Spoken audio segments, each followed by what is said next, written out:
Bo día, hoxe 27 de marzo de 2023, primeiro día das autoras e autores europeos para promover a lectura entre as persoas mozas e dar a coñecer a riqueza cultural e lingüística europea. No IES Félix Muriel de Rianxo queremos celebrar esta conmemoración homenaxeando o escritor rianxeiro Rafael Dieste, que lle dá nome ao noso centro educativo.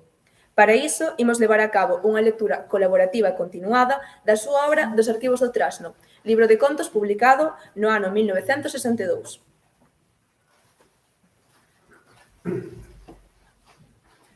A unidade emotiva conséguese no conto pola obsesión do que ten de sobrevir. O remate ha de ter a virtude de facer simultáneas no espírito as imaxes que foron sucesivas. A presencia do remate debe estar atafegada, pero latexando con forte resonancia en todos os recunchos do relato. O remate é unha imaxe que fai estoupar o conto nas verbas derradeiras, despois de inzalo poderosamente. O conto é unha pelica na que se sente o pulso dunha imaxe contida. O conto é o remuíño que fan arredor dunha lámpada moitas bolboretas, todas mergulladas na mesma luz. Sobre da morte de Bieito. Foi preto do Camposanto cando eu sentín boligar dentro da caixa ao pobre Bieito. Dos 4 elevadores do cadereito, eu era un. Sentino ou foi a presión miña? Entonces non podería aseguralo. Foi un rebulir tan maino como teimosa cubulla que rila. Rila na noite. Rila dentón no meu maxín afervoado aquel mainiño rebulir. Pero que eu, meus amigos, non tiña seguranza. E polo tanto, comprendede, escoitade, polo tanto non podía, non debía decir nada. Imaginade nun intre que eu dixese, o Bieito vai vivo. Todas as testas dos velliños que portaban cirios ergueríanse nun babeco glaio. Todos os pícaros que viñan estendendo a palma da man baixo pingotear da cera, virían en remuño arredor meu. Apiñocaríanse as mulleres a carón do cadareito. Escorregaría por todos os beizos un marmullar sobre colleito, insólito. O Bieito vai vivo, o Bieito vai vivo.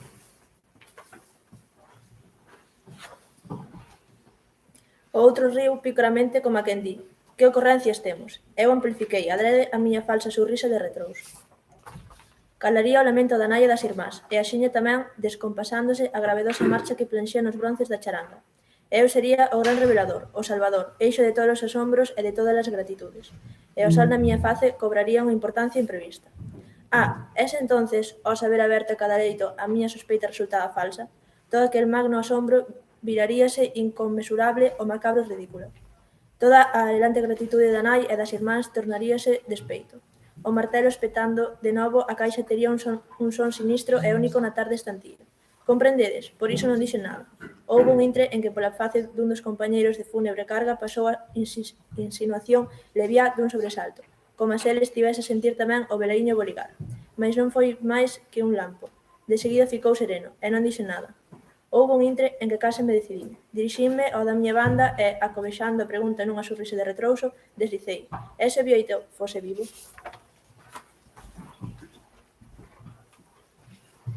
Tamén me vin arrentes de dicilo no Camposanto, cando xa pousáramos a caixa e o crego requeneaba. Cando o crego remate, pensei, mais o crego acabou e a caixa desceu á cova sen que eu puidese dicir nada. Cando o primeiro cadullo de terra, picado por un neno, petou dentro da cova nas táboas do ataúde, rubiron matagor xa as verbas salvadoras, estiveron a punto de xurdiren. Mais entonces acudiu novamente o maxín a case seguranza do arrepiante ridículo, da rabia da familia defraudada. Se o Bieito se topaba morto, é ben morto. Ademais, o dicilo tan tarde acrecía o absurdo desorbitadamente. Como xustificar non o ter dito antes? Xa sei, sempre se pode un explicar. Sí, todo o que queirades. Pois ben, e se tivese morto despois de o sentir eu remexerse, como quizáis puides adiviñaren por algún sinal? Un crime, sí, un crime o meter calado. Oide xa o rebumbio da xente. Pediu auxilio e non llo deron, malpocado. El sentía chorar, quixo erguer, non puido. Morreu de espanto, saltoulle o corazón ao se sentir decer na cova. Velaí o tendes, coa cara torta do esforzo. E ese que o sabía, tan campamente, aí a surrir como un pallaso. É parvo ou que? Todo o día, meus amigos, andei polo de remorso. Vi ao pobre Bieito grafiñando as táboas nese espanto absoluto. Mais alá de todo o consolo e de toda a conformidade dos enterrados en vida. Chegoume a parecer que todos lían nos meus ollos adormiñados e longanos a obsesión do delito. E alá, pola alta noite, non o puiden evitar. Fume camiño do Camposanto, coa solapa subida ao arrimo dos muros. Cheguei ao cerco por unha banda era baixiño, unhas pedras mal postas apreixadas por edras e silveiras. Paseino e fun dereito ao sitio. Deiteime no chan, apliquei a orella e axiña o que oín xeoume o sangue. No seo da terra unhas uñas desesperadas rabuñaban as táboas. Rabuñaban? Non sei. Ali, preto, había un sacho. Ía xa cara a el cando fiquei suspenso. Polo camiño que pasa a rentes do Camposanto sentíanse pasadas e rumor de fala. Viña xente. Entonces, si que sería absurda tola a miña presencia ali, daquelas horas e cun sacho na man. Ía dicir que o deixara enterrar sabendo que estaba vivo. E fuxí, coa solapa subida, pegándome os mouros. A lúa era chea e os cans latricaban lonxe.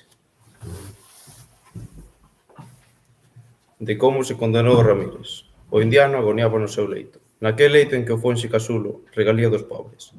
Fora sustituído pola finca molura da lá ben castigada. En cos ferros, de novo esmaltados, lucían as máis ricas e facendosas calcomanías. En riba da cabeceira non abría os seus brazos doridos aquel Cristo doutrora, ao que nos días malos se endereitaran tantos pregos e olladas suplicantes. No seu sitio campaba o retrato de Ferrer, retrincado de non se sabe que boletín de Catamarca. 20 anos por aquelas terras en que tanto aprender. Aqueles si que eran xornais, aquelas si que eran ideas. De voltas na aldea, discutira longamente coas persoas de máis escola e de máis repinicos de sabencia, e fixera calar a todos. Cando el, ao rir, deixaba ver aquel dente de ouro no que toda a súa ousadía herética escintilaba. A xente, por un intre, caía nese extraño respeto que sempre inspira o diaño. O crego, aquel velliño que xa tiña os latinorios esquecidos, acabara resignándose, a sorrir boamente, ao tempo que lle petaba no lombo e murmuraba: Este Ramírez.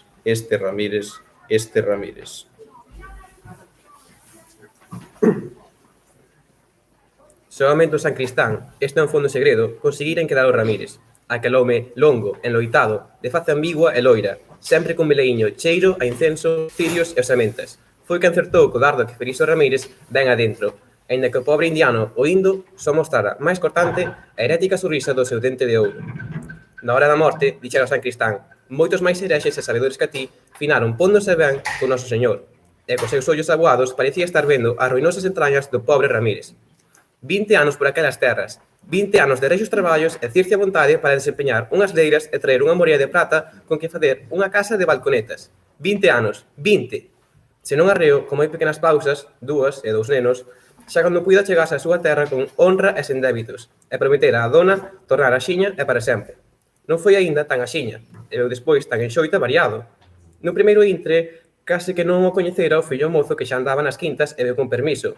Ledo, marcial e falador, feito un home, a se mostrar ao pai. Veu e marchou, non se viron máis. Si, cando por fin tornara en firme a aquel sosego montesío, cheo de fontes e paxaros, traía xa consigo as insignias da morte.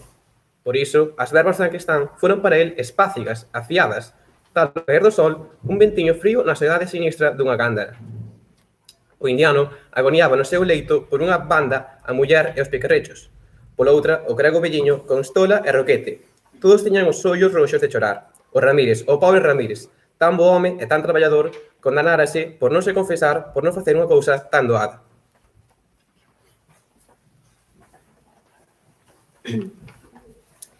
Que traballo lle custaba morrer a ben con Noso Señor? A disputa era asañada na súa mansedume. Ande, non lle custa ningún traballo. Dé exemplos pequerrechos. Deixe tranquila a súa dona. Non atraia sobre esta aldea en que naceu a ira de Deus, do Noso Señoriño. Ande, non é non. O Ramírez era o home que sabía manter ata o fin a súa idea. Día tiña de chegar no que a súa rebeldía fose venerada. A súa idea non sería nada se non saía ben daquela proba. Non é non. Que o deixasen morrer tranquilo. Que non amargurasen os seus intres derradeiros. Que o deixasen dar os seus consellos e dispor as súas cousas con enteira liberdade. Unha apreta da súa dona, un beixo dos pequerrechos na súa fronte marcada coas insignias, dos longos traballos que en Catamarca fixera por eles, e nada máis, que o deixasen morrer coa enxeleza das pombas. E se non lles gustaba a comparanza coa conformidade dos lobicáns. E volta ao crego coa súa prédica, e outra vez a teima do moribundo, por intres con menos folgos. E todos tifian os ollos roxos de chorar. Do corredor chegaba maino marmular de mulleriñas que agardaban. Dentro do van, polos currunchos, non había xente. Sí, parece que había máis xente. De onde saíra aquel tenro chorar dun meniño, axiña atafegado quizáis pola nai? Alguén entrou, chilaron os polróns da porta en baixo. A boa hora. En que curruncho do mundo cantou aquel galo? Onde está ese galo? Alí, de par do espello. O seu cacarexar vai debecendo, lonxe. Ai, sí, que tolo.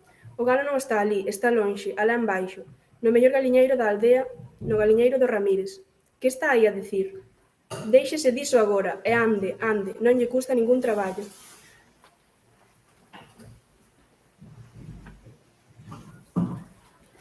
O que? Ai, sí, o se pora ben con Deus.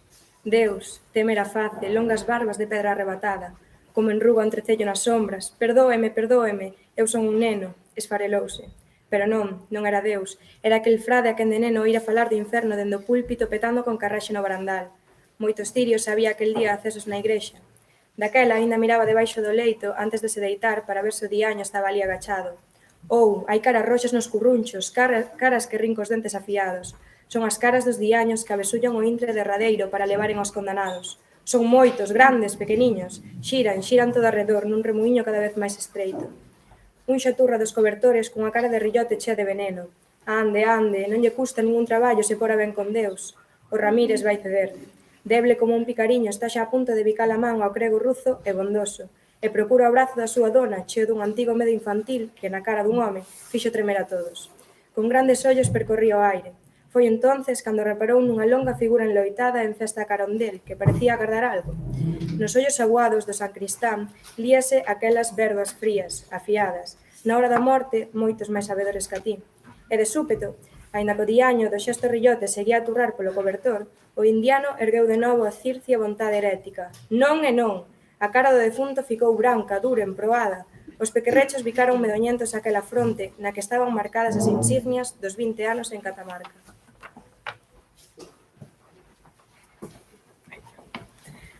A volta, sentada a carón da lareira, onde un pequeno lume ainda se esforza en facerlle compaña, a vella Resenda ten fixo o pensamento en distantes lembranzas, e poida que nalgún presaxio que esa noite lle escorrentou o sono. Por veces volve un pouco, escoita e de seguida volve ao seu enlevo. Quedáralle Resenda porque o finado do seu home era o señor Resende, e tamén como un xeito de lle guardar respeto. Aínda traballaba o vello cando o mozo Lanzal, seu enresiño, regalía da casa. Fora engrea con outros, mordendo un carabel, a terras de Mouramia.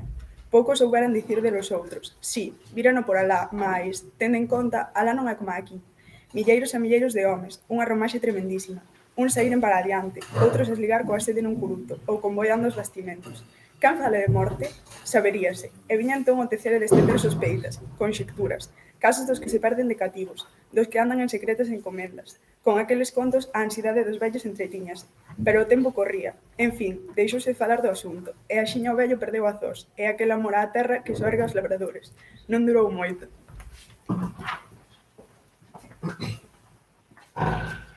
Un día senteu frío e acochouse no leito con degoro dun longo e infinido repouso. A face perdida e non se sabe que longano lubricante. Encamado estivo unha tempada e sen ningún anceio de falar. Un día chamou a compañeira a carón del, apreixoulle a man e moi baixiño marmulou: non volve. Aquela noite o vello finaba. A vella Resenda quedou soa, pero no seu espírito unha verba única érguese para non ser máis derrubada. O vello agoniante dixera: non volve. Ela, cunha seguranza feita ancellos e presentimentos, dixo: volve, e agardou ao longo de moitas invernías. Un andar mol amortecido vagariñou polo sobrado. Despois, o portón da cociña abreuse un pouco, sirandeiro e cauto, pero de súpeto cerrouse e bateu con carraxe no marque do Porpiaño. Os soños da vella fuxiron. Con ollos alampados, ergue a testa e puxose a escoitar. Todo cala na casa, non sendo as pasadas moles, velaíñas. Quen anda aí? Berrou, e a súa propia voz, sen resposta, encheuse de extrañeza. Sentiuse soa por primeira vez, e como aglaiada, aínda máis que espavorecida daquela soidade. Entonces comezou a chamar polo fillo como se estivese ali adormiñado, coa mira de meter medo ao ladrón, mas tamén para se sentir menos desamparado. Esperta, Larizán, que anda xente na casa. Colle ese machado para correr a ese lobicán que ven roubar os pobres. Para unha colla que ha de atopar no forno é capaz de me esganizar. A voz ennovelouselle. Aquela parecía agora empuxar a porta dende fora con esa lentitude solerte dos gatos ou do mento trampulleiro. Chirlaron de improviso os porlóns, cun selaiar de preguiza importunada, e a porta quedou franca. Ali, detendo o paso, como para dar tempo a nai a serenarse, estaba, ergueito e ledo, o fillo da vella Resenda. O resplandor do pequeno lume, que naquel intre se arrichou de súpeto, lampexou no seu rostro. Era de sempre, os dentes mozos mordían aínda o carabel. Algunha muñeriña que pasou voando por a beira da casa sentiu berrar á vella o nome do seu fillo. Outros din que sentiron falar a deshora e ata cantarexar mentres ía e viña. Outros, tempo despois, que un esmoleiro de fora, sospeitoso, estivera atismado por unha xaneliña da casa, dende enriba dun parral, para ver onde agachaba a vella unhas onzas de ouro que, segundo a boca corrida pola aldea, tiña costume de contar, dicindo: «Gardeinas para ti, meu fillo, paseian os malos, mais ver aquí están». E dis que ese esmoleiro nada puido dicir de semellante outro, si do temero exemplo, e foi confesar moi arrepentido. Ao seguinte día xa non quentaba o sol, os veciños petaron a fartar na porta da casa silandeira. Ao cabo, decidiron, despois de falar en roda coa ledicia, en confesar das alarmas insólitas, botar a porta abaixo. Polo buco que abriron as lombeiradas do máis corpudo, escoáronse todos. Axiña deran coa vella Resenda. A pouco treito da lareira toparon tendida no chan, cos ollos tan abertos que non parecía que estivese morto. Do Andrés nunca se soubo, todos din que foi comesto de corvos en terras de Mouravia.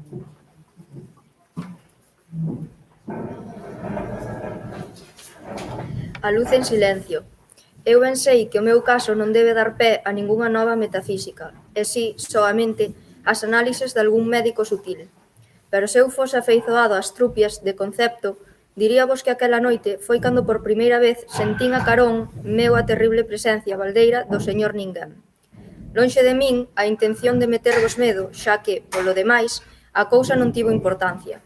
Direivos como foi. Dende había algúns anos vivía na cidade.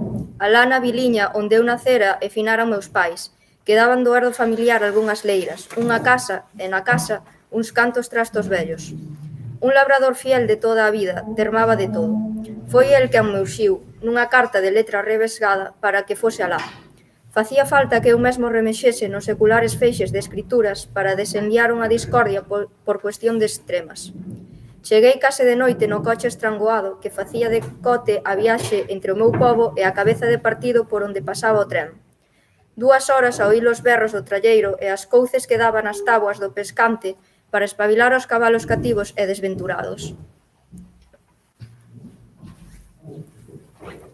Na casa un intre de conversa co labrador, entre mentres engulía a cena que me serviu a súa muller. Despois quedei só a remexer papéis nun van amplexo, que fora sala nalgún tempo, separada da miña alcoba por un longo corredor. Sempre tiven propensión ao sobresalto, a soedade, as tebras, o silencio, aínda hoxe me inquedan. Aquela noite, ao me quedar só, por que non dicilo, o desacogo encomenzou a escarabellar no meu maxín. A casa, de muros valorentos e madeiras vellas, que xa de neno me impuña certo medo, agora che de vagalumes de lembranza, parecíame aínda máis labiríntica. Os teitos baixos, de traves mal arrefeitadas, daban á sala unha falsa longura. Ademais, a luz do ruinana co decirio que me anumeaba facía máis imprecisos os límites do van e máis turbios todos os currunchos. As tebras do corredor entraban no van en frías bafaradas e amontoábanse as rentes das paredes, estreitando o seu cerco esmorecido para afogar mainamente, como os criminais voluptuosos, a luz che de sono. O latexar da chama escorrentaba por vegadas ao asallo das sombras, pero de novo asolagaban os currunchos en mestas moreas. Folleando as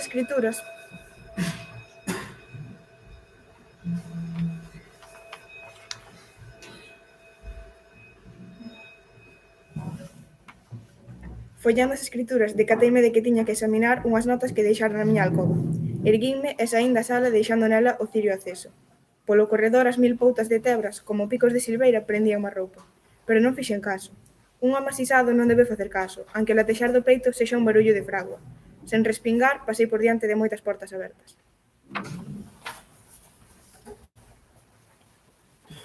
Soamente ao chegar á miña alcoba saquei a caixa de mistos e rasquei un na lixa. Rasquei 3 con toda serenidade. O terceiro prendeu, para defender a chama que un ventiño traidor estivo a rente de matar. Fíxenlle pantalla coa man, despois mirei arredor, desafiante, ninguén. Apañei as notas, guindei o misto e fume cara á sala polo corredor. Quen estaba ali agora? Eu non vía a ninguén, non vía máis que o resplandor do cirio enchendo o vao da porta. Mais aquel resplandor non podía estar só. Comprendedes? Aquela luz roxa, inqueda, enmarcada na porta, dábame, non sei por qué, a extraña seguranza de que dentro había alguén, absorto en pensamentos de lógica inaccesible. Quizais, ao me sentir entrar, erguese a testa para me dirixir esa ollada perplexa con que son acolleitos os intrusos, porque aquel resplandor xa non era meu, era seu. A luz roxa nin podía estar só nin me pertencía. Non sei se me dixen todo o que levo dito, mas cando me dispuxen a entrar na sala, ia resolto a soster dignamente aquel ollar perplexo. Entrei, un trallazo de espanto deixoume entalecido. Na sala, silandeira e triste, non había ninguén. Historia dun xoguete. Alá na mesma proa, ergueita e barbosa, onde o lío de cordas e de palos era máis rebosgado, Bastián nunca esquecerán o seu nome na vila mariñeira que xa non agarda. Ia sacando virutas, coa súa faca rechada, como peixe na malla, a un anaco de pino, branco e dócil. E un día e outro, máis cando as velas despenduraban, floxas, preguiceiras, tal uns estándares que non tivesen grea que enfervoar. Ia saindo do ceo da madeira informe un barquiño con tuco, moi ben arrefeitado, con tilla, paneis e todo, talmente da fasquía da goleta en que Bastián navegaba.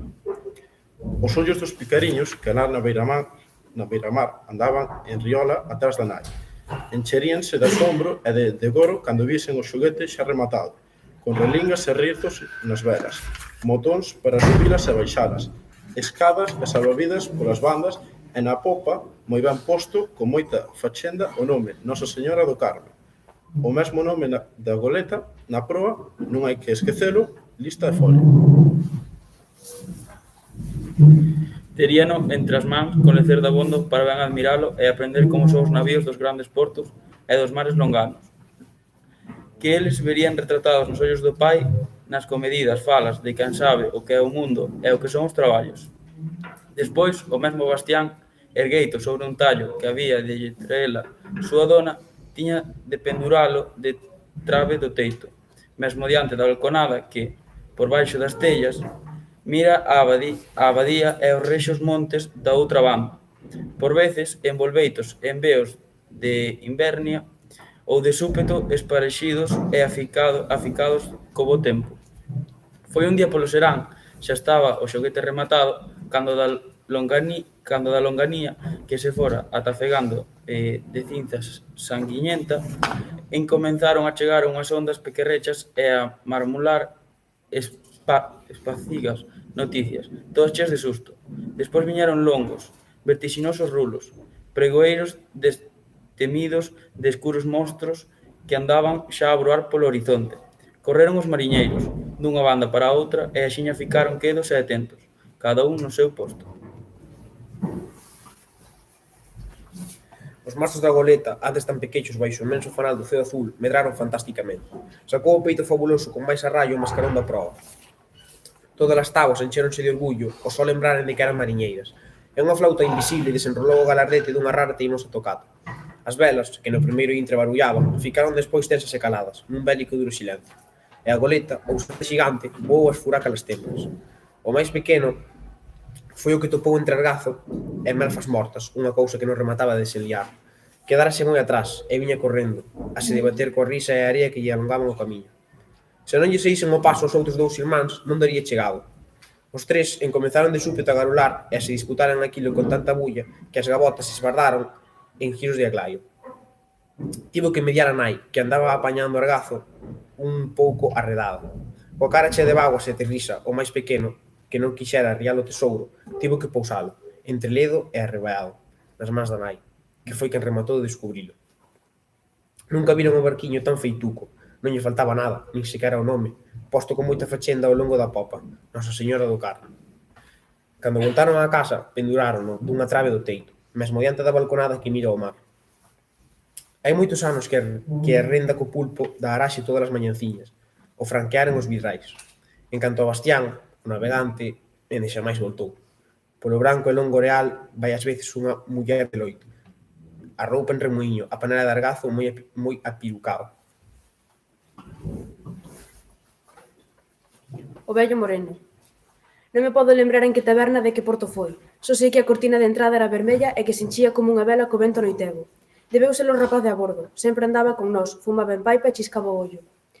Quen ao ver a cortina daquele xeito díxonos que íamos en popa. Outro dixo que estaba empreñada. E outro que era unha bailarina, Moura, engadiu. Razón, supoño, de que non lle visen as pernas.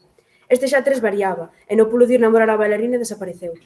Volía marexada de conversas con ese ledo barullo en que xa non se sabe xa non sabe un quen fala e quen escoita. Nalgún intre paréceme que se falou dos chinos, duns que teigaban grandes ríos coas casiñas boiantes, e por entre eses chinos apareceron uns ingleses, e que xa de seguida estaban outro lembrándose dunha noiva que tivera en Cardiz, e do bonito que era oíla como quen oe un paxaro, facendo que entendía, yes, yes, para que ela rise e garulase máis. Sobre mulleres, como son, como convén tratalas, case todos tivemos algo que dicir, cousas, por certo, de moi pouco peso. Fóranse algúns dos máis trouleiros, e aínda se lles oí contar, desafinando polo fino, ou variar por algunha venela cara aos seus diques. Cando o vello moreno, dei que entón moi calado, arregañou os dentes. Non podo xurar que aquilo fose unha surrisa. E dixo ollando para min e, máis esguello, para outros que estaban por ali, preto da súa mesa. Parvadas. Cando lle quixen dar a razón, sen saber ben, aínda que Parvadas se fitaba, xa estaba el rosmando cousas que non entendín, como disposto a se pechar de novo nos seus pensamentos. Sí, lerios. Dixen eu, non obstante, na teima de acertar. Coidan que en 4 retrousos caben todos os casos e misterios do mundo. Entón espabilouse. Os casos do mundo? Eu sei dunha muller que ainda hoxe agarda polo seu home, mais agarda en balde. Arregañou os dentes outra vez. Se era dor ou surrisa, ou tenreza ou furia, eu non o sei. Era el así, o vello moreno. Polo xeito de cariñar o vaso, xabaleiro, que un mociño espilido acudiu a encher e que el esbicou, pareceunos que ia contar algunha cousa, algún raro exemplo. Todos calamos e escoitamos. Ela coidou que ninguén o había de saber. Rompeu a dicir despois dun intre de silencio que, para todos nós, era parte do conto. E como se sentía, digo eu, moi enlevada por aqueles ollos de entendido en mulleres que a percorrían paseniño, de pés a cabeza, deixou primeiro abertas as orellas, parándose a oír o que non debía, e despois as portas. Amodiño, non espertar aos nenos. O narrador fixo unha pausa ollando para nós. Nas caras de todos viu que sí, que entendíamos. Podía seguir.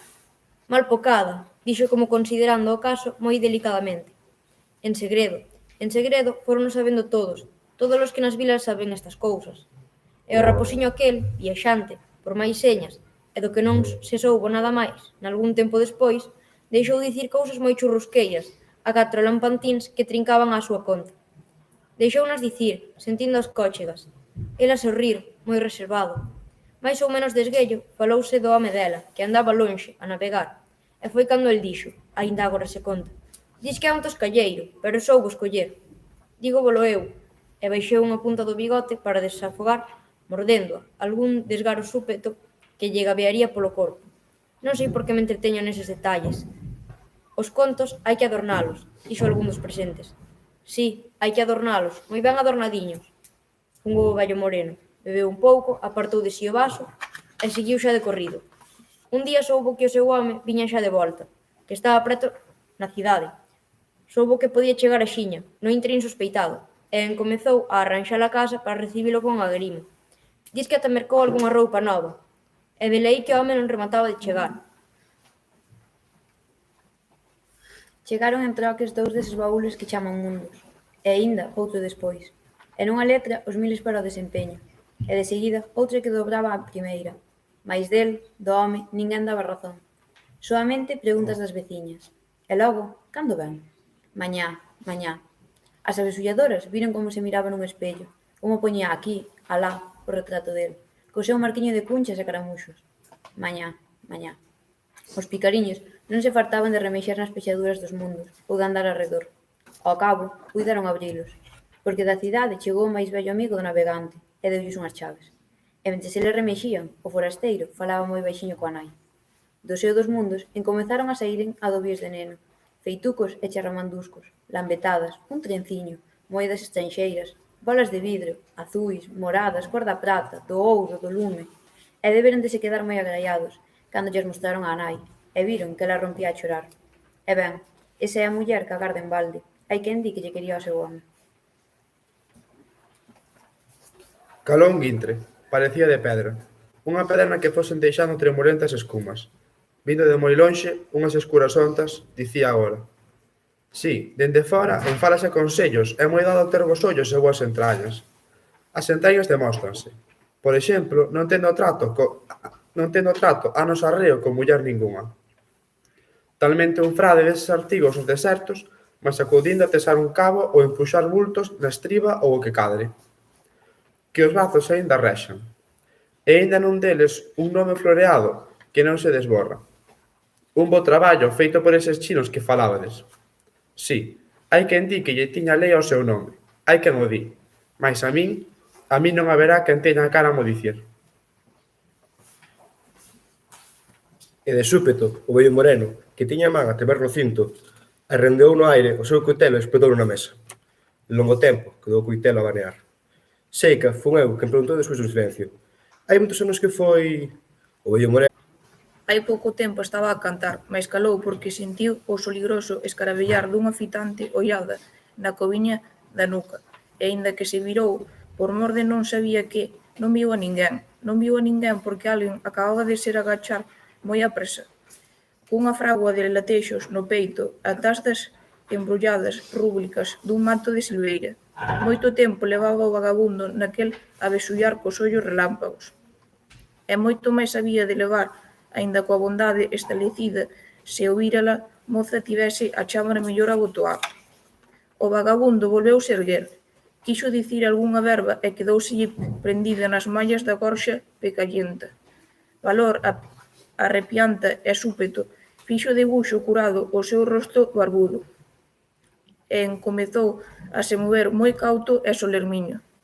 El tiña fortes brazos capaces de aprexoar a máis rebelde, mais aínda non rodeara o mato da silveira cando a puxante funda dun pastor fixo rosmalo aire e unha maza verde, que polo dura lle pareceu croio, encheuse a testa, o petar nela